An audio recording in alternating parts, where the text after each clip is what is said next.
10%.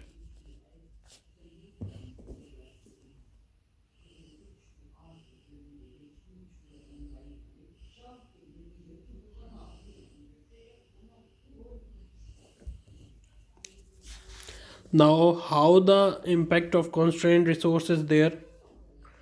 Like we say, contribution margin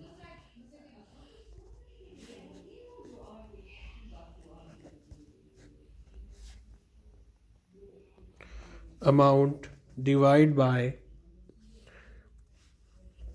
time required to fulfill order,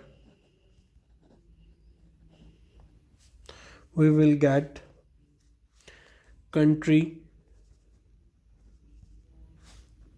margin per unit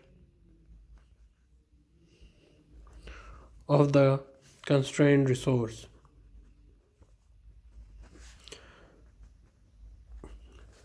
Our contribution amount in dine-in service was 15 rupees and our contribution margin amount in takeaway service was 2 rupees.